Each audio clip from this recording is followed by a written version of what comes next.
Welcome to our mini-conference on digital leadership and governance. Go to AI. Oh yeah, I think you can feel it, like it's that sweetness that comes up from your spine. We create technology, but at the other hand, technology also creates and shapes us. You need to make sure that your data is accurate. You need to make sure that it stays relevant, that it's up to date.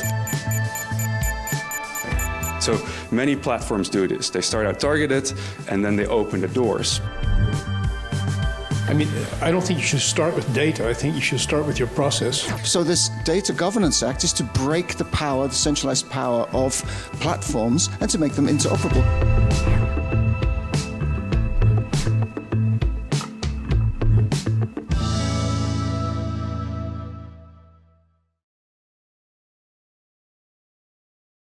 Welcome to our mini-conference on digital leadership and governance. It's a pleasure to welcome you all here. Today we are exploring how digital technologies such as AI, blockchain, data analytics are reshaping the way organizations are led and governed. We have a fantastic lineup of speakers, both from practice and academia, who will be talking about this broad and multifaceted topic today. Those technologies we are working with right now are exponential technologies, meaning they are changing very quickly. And change is happening rapidly and on a very broad scale. And societies and also politics, for that matter, and regulation usually happen on a linear level. So linear meaning there's one step after the other, so it's more stable, versus the other one goes through the roof in one specific moment. And so it's always a little gap that you have here, and specifically with the use case-based regulation we have in the EU, meaning the type of product you have, there's a gap because you always need to then add to the appendix a new type of use case. So let's say ChatGPT or something like ChatGPT enters the market, then the regulators in the EU have to formally add it to the regulation and put it into a risk category. But until that happens, there's always a gap in time, and even if you do, not everything is covered because the use and how you use it as a, let's say, an adopter that's working with ChatGPT, there is no regulation for the deployment side, not as much as for the development side. I know that other speakers will touch on this, so very briefly, if you would put it into categories, we have 3 streams of AI ethics. So one is the principle-based. If you are into philosophy and you know Kant, for example, it's this always do this and that. So no matter the situation, you have a principle and you should follow the principle. And something that comes up here often is fairness and justice and privacy and all those principles. Then you have the consequentialist AI ethics, which is looking into onto the output. So what's going to happen? What is like the effect it'll have on certain groups? And here you, for example, have the question, if Tesla is prone to have an accident and it would hit someone on the outside versus would hurt the person driving the car, how should it decide? So it's always trying to understand the impact on the 2 affected groups, for example, in a decision, and where would, so to say, the effect be less hurtful, for example. So you look into the consequence. And then the third one is virtues. And virtues meaning individuals and how they should behave. And so here you do have a lot of case training, awareness, developer awareness, and making sure people understand the impact of AI, what it can do, how it can influence people's life. There we can talk about case studies on inclusion, diversity, etc. So here you really try and make sure that the ones in contact with the solution do really know what's relevant when it comes to applying it and developing it, for that matter. My name is Tristan Brinkert. I'll be here today moderating the practitioners panel on behalf of the foundation BusySeasonTalks. I am a partner at NorthChain. NorthChain is a company that specializes in building workflow solutions, and we use blockchain technology to realize these solutions. We also, the kind of workflows that we build are mainly governance type of workflows. So, and the blockchain technology that we employ is not blockchain technology that deals with crypto, but it's blockchains in order to build governance processes that are transparent and traceable and safe. And that's why we use blockchain technology. One thing about governance processes, we know in practice that they're hard to design. They're usually quite large, they're complex, and they're also hard to maintain because governance processes also have the property that they're constantly changing. So you're constantly dealing with a dynamic aspect of these governance processes. So you can design them, and then the next day you have to redesign them. So they're very dynamic objects. They're difficult to deal with. And the question is, to what extent can we automate the design and the maintenance of governance processes? And also, how far can we go in trying to reach that kind of a goal? Governance without humans, to be a bit, to stretch the point a bit. And what I would like to propose is this, is that where do the humans fit in? Humans start at the very beginning, right? They are the ones that are responsible for the content of the governance process. What we try to do is we try to model all of these aspects. We model the data, we model the business logic, the decisions that go into making a process. So this combination of a process and decision logic that's put into a model, that is the basis for everything. It's also this model that's being validated for correctness and completeness so that we know that should we implement this model, then we know that this is exactly what we want at the very end. So what we're doing, we're postponing the making of software by first trying to build a model and then validating that model heavily before we make the transition to an implementation. What we've done is we've built a model-driven application in the sense that these models can directly be automated to implement, to generate blockchain solutions. So we have the model, and then, well, by pressing a button, by compiling, we just generate the blockchain implementation. And the nice things about these blockchains are that they are transparent, they are traceable, and they are safe. And that's what we would like. Those are nice properties for business processes and for governance processes. Great to see you all. Thank you for the opportunity to present at this panel today. My name is Curtis Goldsby. For the past 7 years, I've been a managing consultant at IBM, working primarily for automotive clients, so automotive OEMs in Germany. First of all, I'll probably be bringing in more the automotive industry perspective into this talk, just to have like one deep dive into an industry here as part of the panel discussions. And I structured my talk into a couple of different bits. So first of all, some of the challenges that we see in the automotive industry in general, and then how GenAI can actually help us solve some of those challenges, right? I also have a deep dive example of how we're already doing this as IBM for large OEMs, and then I'd like to just close off kind of as a lead into the panel with 2 challenges that we see in applying GenAI to the automotive industry at scale.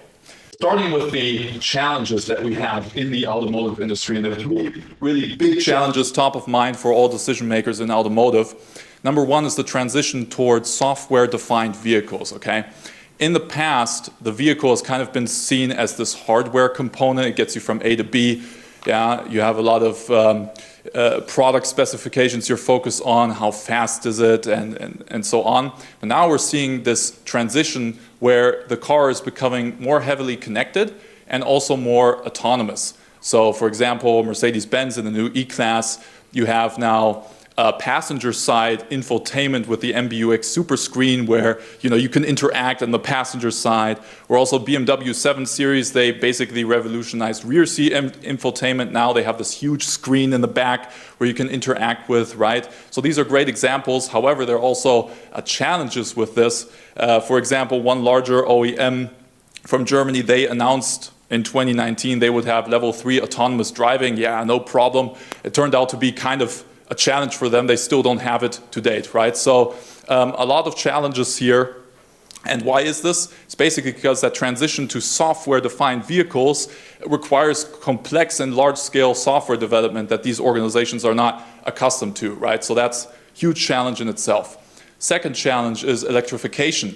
So the move to EVs, and we can argue there's a whole debate about the sustainability of EVs in general, so making batteries recyclable and so on, but also on the consumer side there's some hesitancy there. For example, affordability is still a concern.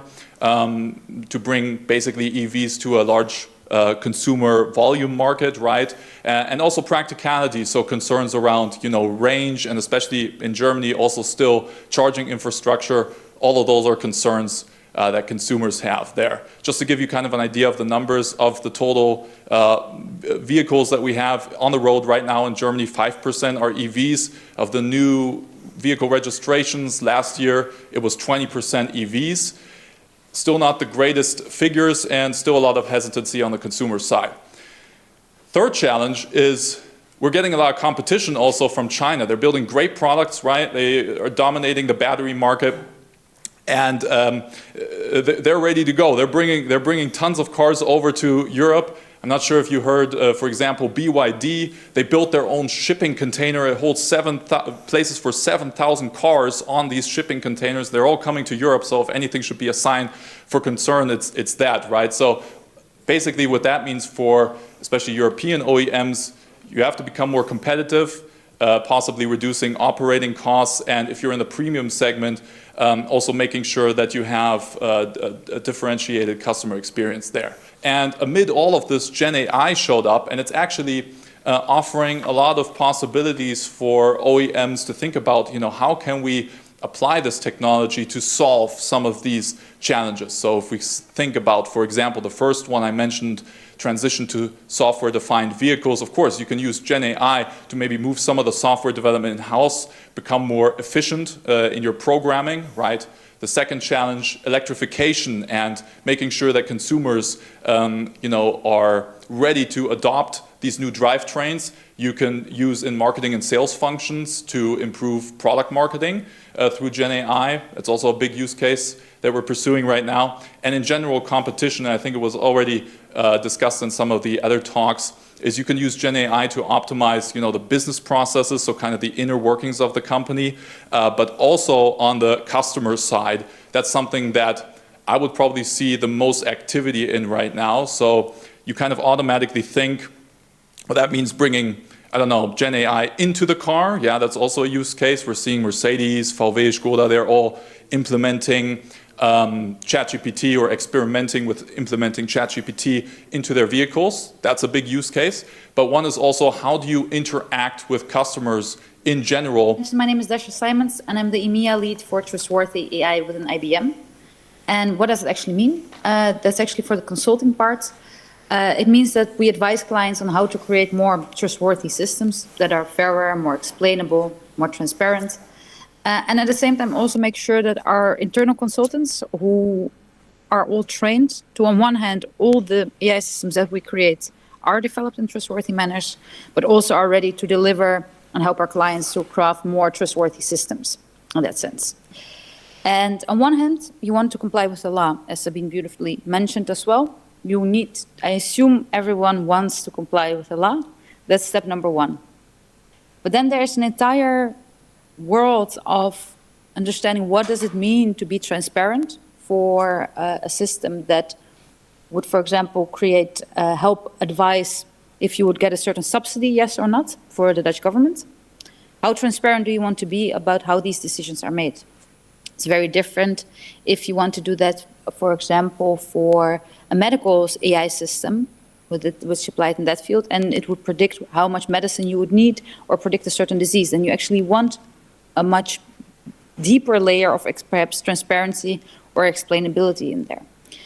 It's fairly easy to agree on the principles to govern or on the values that we want to promote. You could think of fairness, you could think of non-discrimination, transparency, privacy, robustness. All these elements sound beautiful, and most people agree. Like if AI should be explainable, yes, it has to be explainable. This has to be fair, yes, it has to be fair. But then if you actually think it through and you need to make these decisions, it's impossible to satisfy all these demands at the same time. As all good things in life, unfortunately, that's the case. So if you want to have a system which is more private, per default, it's less transparent. If it's more transparent, it's less private.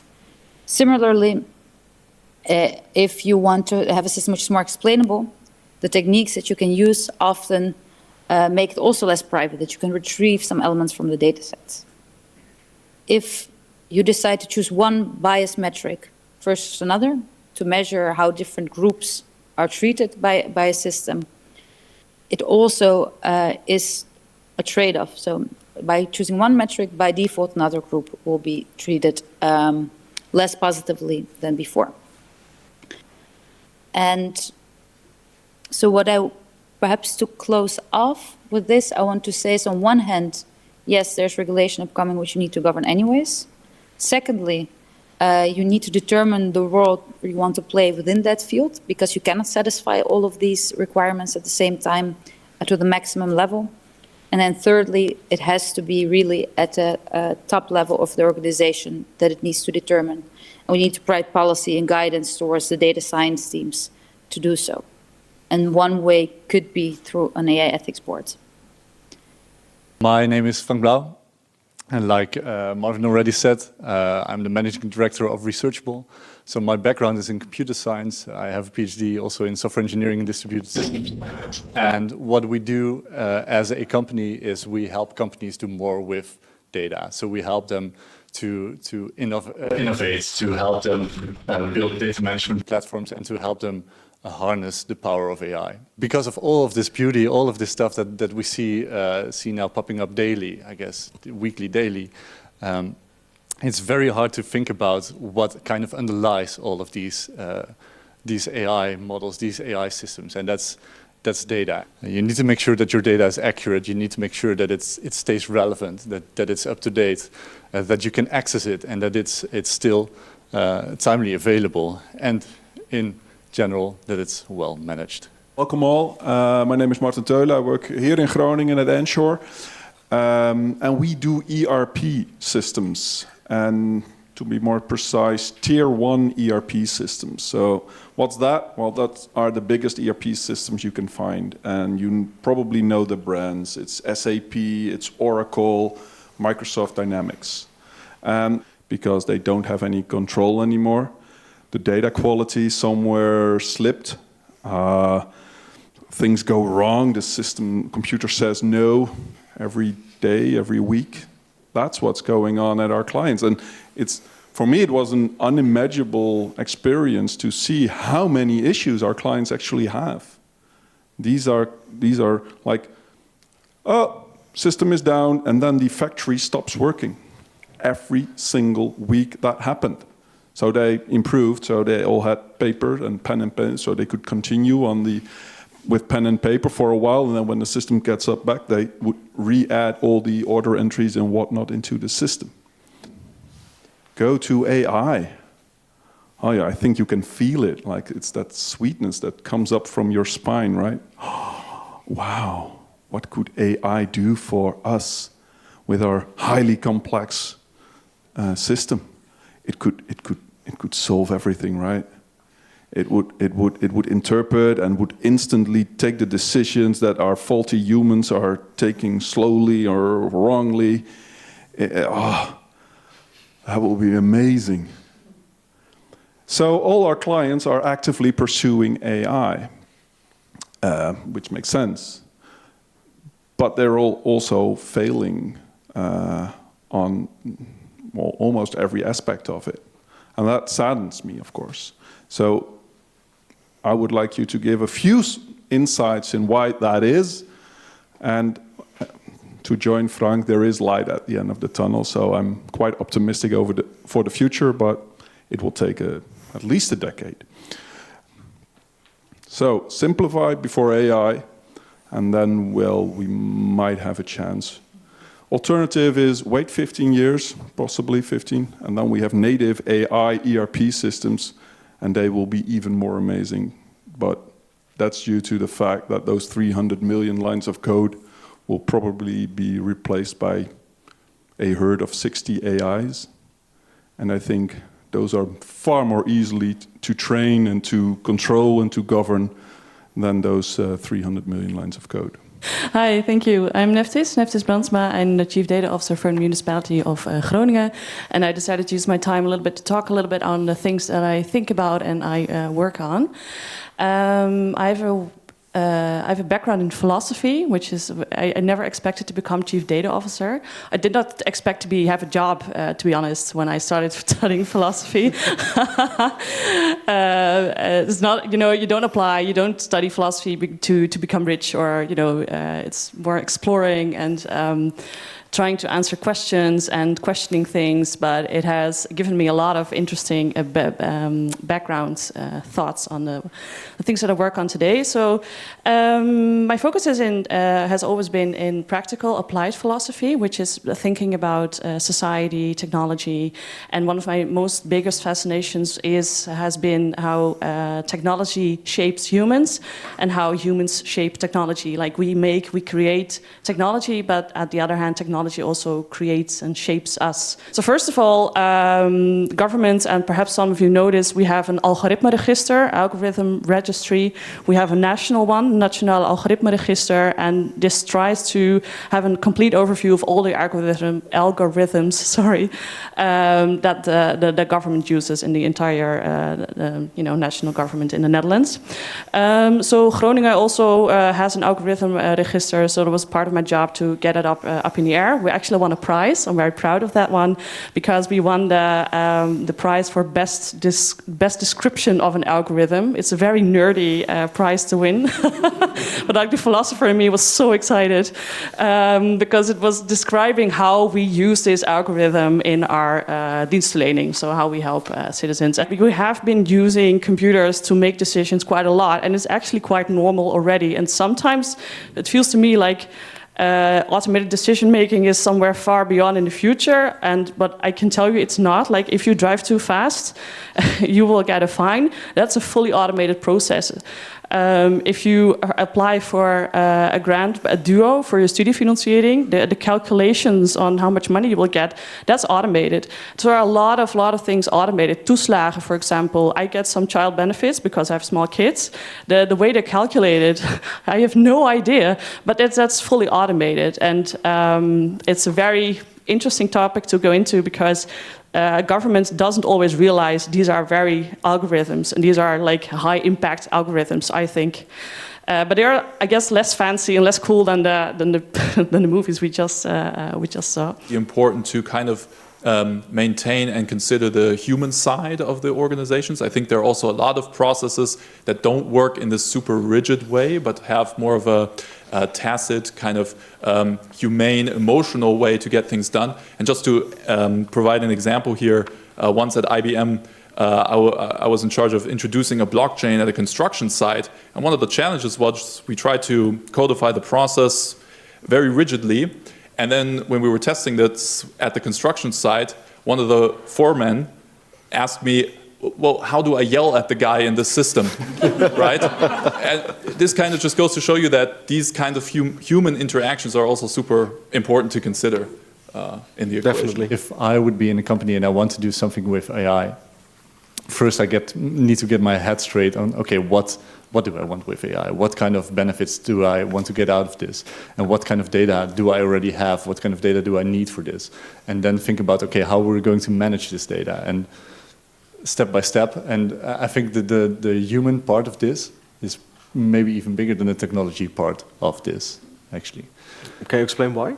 Well, I think so, exactly because of what Dasha also said. I think if you don't have people that actually work according to your data strategy, or that they don't trust the systems that you're building, or that whatever reasons, you need to make sure that if you're changing a company to be more data-driven, that you follow like a change management process in which you actually make sure that you take into account the requirements of everyone, of all the stakeholders of the system. Could imagine myself be capable of not trusting the system, but for me, there's so much going on. Like take your phone. Do you understand how it works? Well, yes, conceptually, but go 1 or 2 layers below and you'll lose the insight. I think there are maybe 5 people in this room that can properly explain how the internet works. And even though there's a computer science, right? So you're one of them. And we're all using it. So it's about how can you make the determination if you trust something if you don't understand it? And there's your duality again. thing in place, you should be. It should make it easier to actually change. That's one of my biggest pitches to my managers and my upper guys. If we know which data is where, or if we know which rules are where, and how these super complex systems actually work, then it's much easier to implement changes. I mean, changing is good sometimes, right? We now have too many times where computer says no. And that's part of our, some elderly IT stuff as well. But I would be very happy to have managers leaving and changing processes, because my dream and what I'm trying to work towards is having a more flexible organization, which is just better, is adapting at the changes in the world. And I think it really helps if you know which data is where, because then it becomes the changes, to create these changes becomes much easier. What I think often is forgotten, that governance is also not often perhaps the most appealing topic to people, right? I'm talking about AI conferences, and governance itself became much more interesting now with a lot of risks appearance. But beforehand, it was perhaps not the most appealing topic, because data scientists often think, oh, we have extra workload coming up, or there's extra documentation or model documentation coming up. And what I've seen is there are ways how you can automate those processes and make them less cumbersome than you need. And if you already apply that from the start in terms of a POC, think of automated model documentation. So you already collect facts during the model development. One example in the US, automotive manufacturer, at the dealership level, they said, we're going to introduce a GenAI chatbot, right? And it's going to fully interact with the customers. It's going to be great. We're going to feed them some data of ours. It's going to be great. A customer managed to prompt inject that this chatbot always returns the statement, yes, I agree, and this is a legally binding offer, no takesies backsies, right? This was the response it would always get. So in turn, then the customer said, okay, I'd like to buy this premium SUV for $90,000, and the chatbot then returned, yes, I approve, this is a legally binding offer, no takesies backsies, right?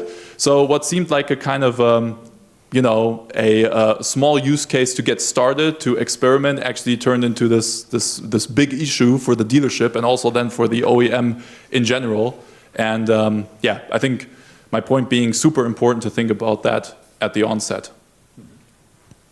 Of course. Isn't that also like, I'm also sometimes a bit surprised at naivete. I mean, if you understand the systems and what this GenAI does, then it was kind of easy to predict this is what's going to happen, right? I mean, we talk a lot about ethics, and the more I think about this topic, the more I think, it's sometimes not ethics, it's just being bad at your job and not understanding the technology well. Yeah. Well, I think that, I don't think you should start with data. I think you should start with your process. So the business should first decide on what the process looks like, the steps you're going to take, who's responsible, what is the input, what is the output, and then you get an idea what kind of data that you need. So you start from the process, and then you start looking for the data that you need to run the process. That's what I would do. And that's also how we do data integration, because the starting point would be the process, and then you have the problem of what kind of data do I need? Well, the data comes from various sources, and then you have to integrate the data inside that one central process. And luckily, in blockchains, we have smart rules, and with smart rules, we can take the data coming from a data source, and then we can transform that data into data that is in the right format, the right syntax, and the right semantics for our process. So we always start from the process, and then we look for the data, and then we transform the data from the data source into our process.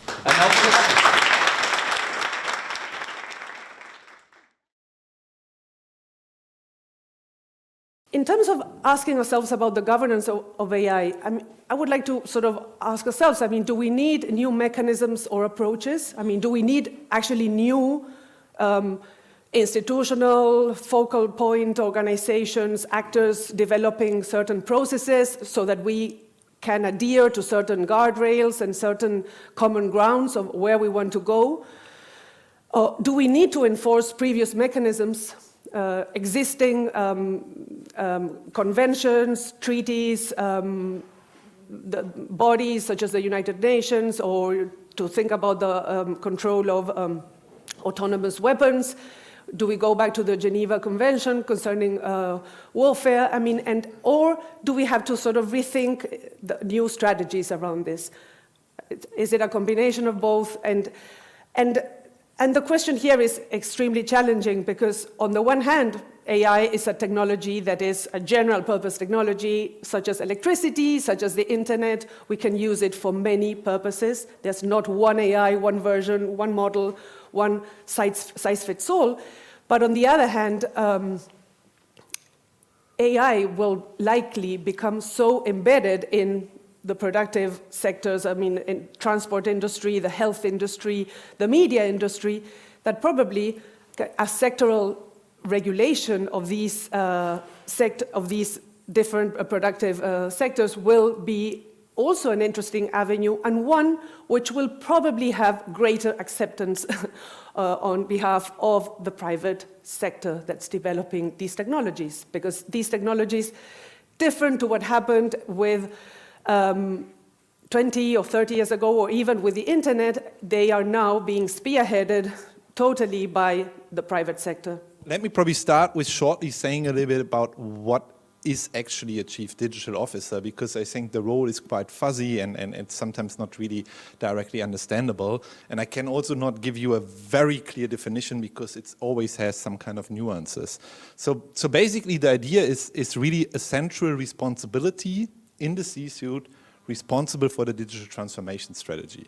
So that typically means somebody that is added to all the other, you can say a little bit the alphabet in the top management team, and then should try to harmonize the different digital initiatives, create a strategy, communicate a strategy.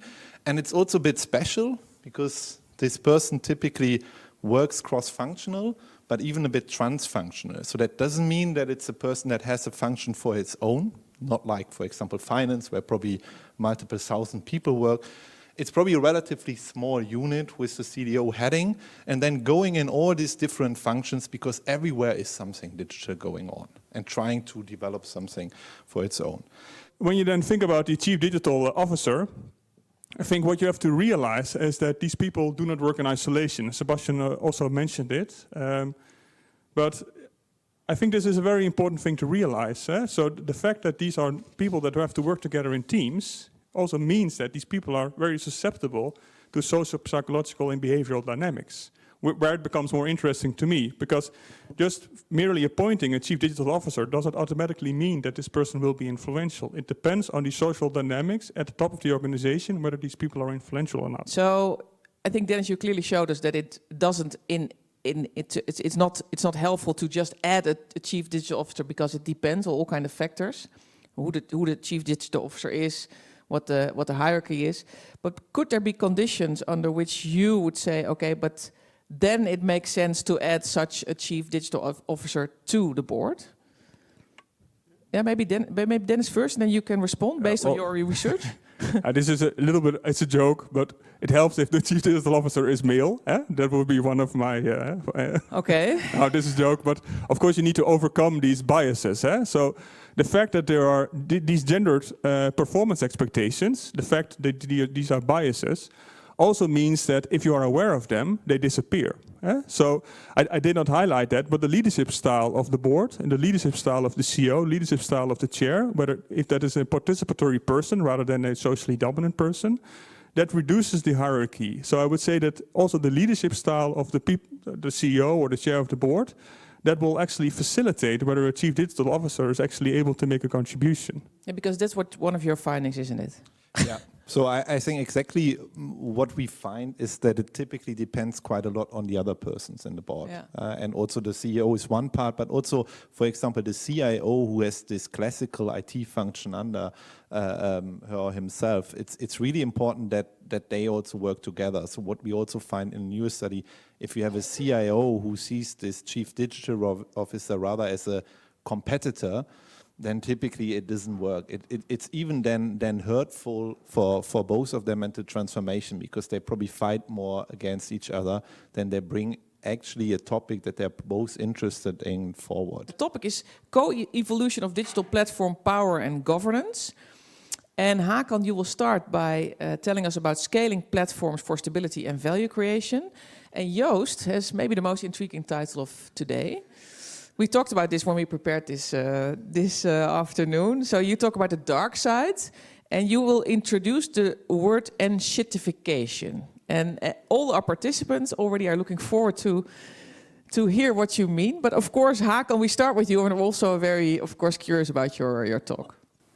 Platforms actually reduce the costs of searching, matching, and transacting in great amount, right? This is why we think, for example, Airbnb is a good solution in the sense that, well, it's not perfect, but it is generally good in the sense that it makes it much more easier for you, either as a host or as a guest, to find a place or to find a guest, and to rent out place or to stay at an apartment. And now you have thousands of options anywhere you go, and you can easily transact, where Airbnb is kind of as the middle person, right, arranges the rules, and you can go to a dispute if there's a problem. But what it does, it reduces these costs. Finally, I will add in my final minute, I think the scale is also important, because you can actually help these large-scale platforms responsible to some extent. They are not always with a clean slate, but at least if they are up to some scale, you can actually go back to them. You can say, look, you should improve this thing, right? You should check this thing. And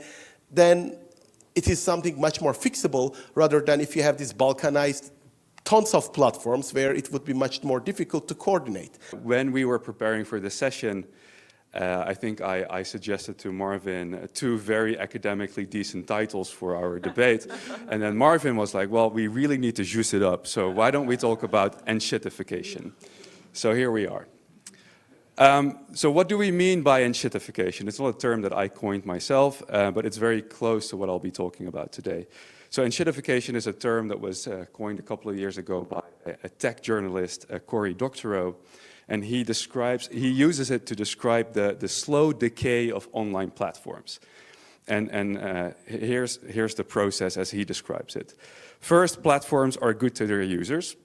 Then they abuse their users to make things better for their business customers. And then they abuse those business customers to claw back all the value for themselves. And that's how platforms die. What is the enshittification process then, you ask? Well, we did research to understand how, when platforms evolve, how do they change their governance over time? By looking at 4 platforms in detail, me and my co-authors came up with an evolution of governance, if you will.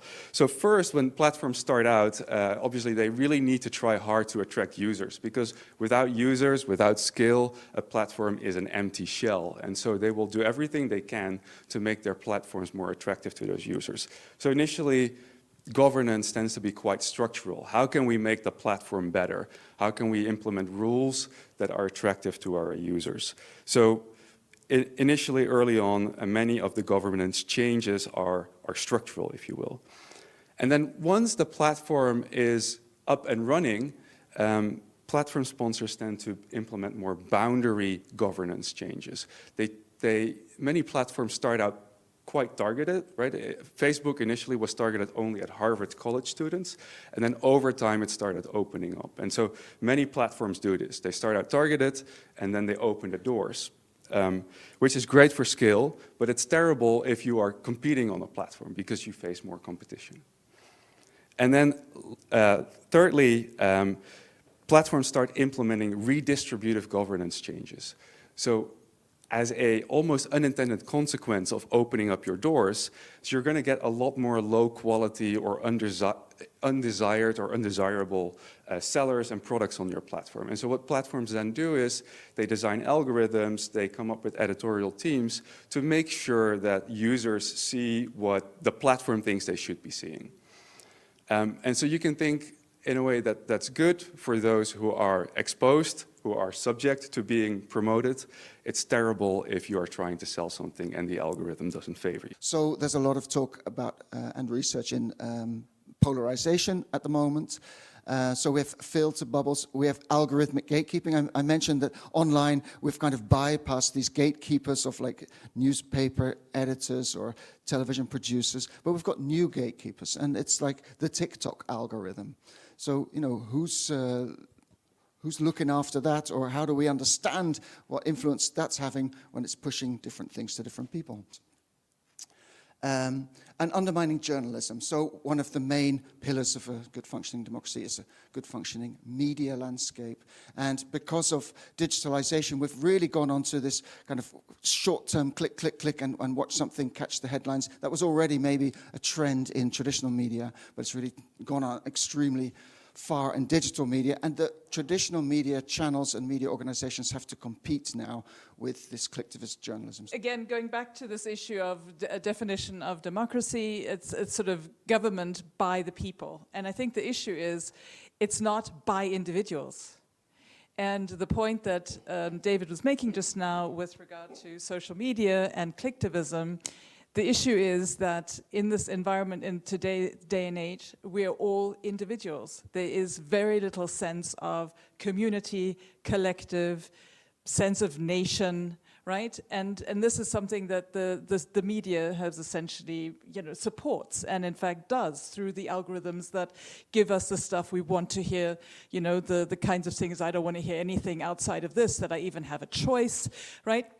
That that fewer and fewer of us are reading newspapers or watching news, right? We're all getting filtered news. So essentially, you know, this issue of the people in government, I think, is something that is not really there or increasingly difficult to accomplish with the technologies that we have. And so what does our research say then about how to create a sense of we, a sense of, sort of the people that vote, right, that care about our future, collective future. The key thing that basically we conclude from this research, and I don't know where I should be clicking to make it work, is that essentially it works, you can create it in an environment where there is high risk. So what these women are doing, right, is they have a sense of we that gets produced even though they, as individuals, are protesting, you know, taking off their hijab in public, taking a photograph, and then publishing this photograph anonymously.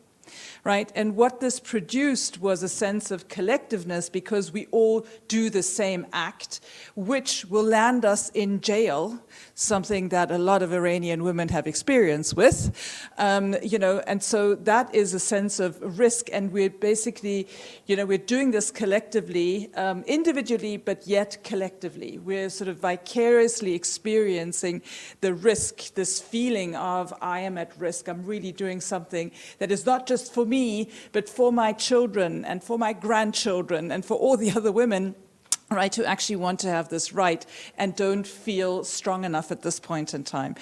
Just a normative idea with an ethical principle is not enough, because the risks and the harms may potentially outweigh the benefits and the economic growth and innovation and human flourishing. So that's a key takeaway. For our panelists on platforms and also democracy, so Ulrike, David, Hakan, and Joost, there was a conflicting argument you made. One related to we need a division of power for democracy to work, not the centralized entity, but this division, and platforms tend to centralize power through the way they're structured. And given their societal scale, you could also argue they're in a way shaping societies just by the types of services they are offering and the way they connect people. So I'm wondering, are platforms inherently undemocratic, or are they, just by the very nature they are organized, undermining democracy? I'd like to hear your opinions on that.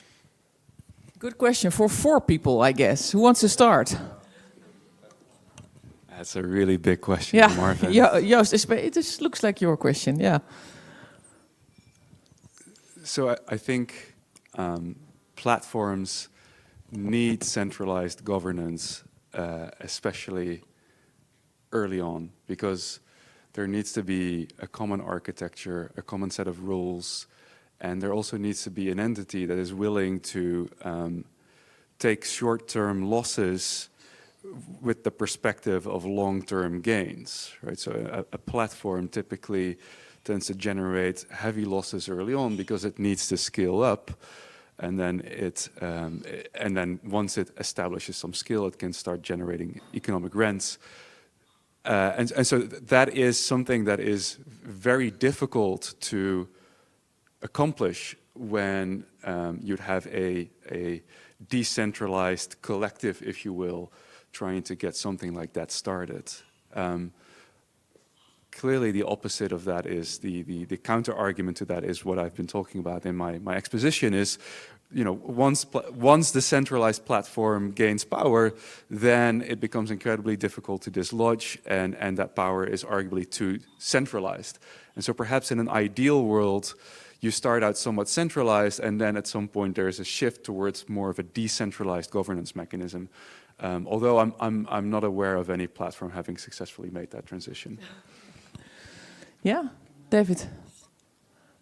Yeah, I think it's a really good point, so very keenly observed. But I think there's something which is not very well known about, which we should know about, and that's called the Data Governance Act. And this is leadership and governance. So the EU, the European Commission, has legislated for this. And we don't really know enough about it, so I'll just briefly say something about it. Yeah. So there's a kind of idea that a platform is by definition centralized, but why? So why are they not interoperable? So you can, so for example, I use Signal and you maybe use WhatsApp. Why can you not send me a message? So why do I have to use WhatsApp? I hate it, but if I don't use it, I can't communicate with anybody. So this Data Governance Act is to break the power, the centralized power of platforms and to make them interoperable. So soon, you'll be able to send me a WhatsApp and I will receive it in Signal, for example. And there's something called a data space, which is part of this Data Governance Act, which is a more democratic, modular and interoperable, it's partially kind of infrastructural, partially contractual way of organizing and getting access to data across platforms. And yeah, Amazon and so forth are fighting this because they hate it. When the European Commission are forcing it because they want us to make better use of our data in our digital economy. So yeah, so this is regulation. This is top-down regulation, eh? Okay. Now you go. Yeah, just one more, although I think people who are in the blockchain space would disagree with the whole argument that platforms are centralized, because we do have an infrastructure model that could look very different. It's just so difficult to do and technologically so inefficient that, you know, there must be very few cases where a blockchain would really work better than sort of a centralized infrastructure, which is what we have in most of the platform kind of situations. Yeah, but I think, you know, as long as there are multiple platforms, right, as opposed to, you know, one that's too big to fail, to use that lovely American expression, then I think, you know, from a democracy point of view, we should still be fine. But okay, Hakan, do you also want to respond?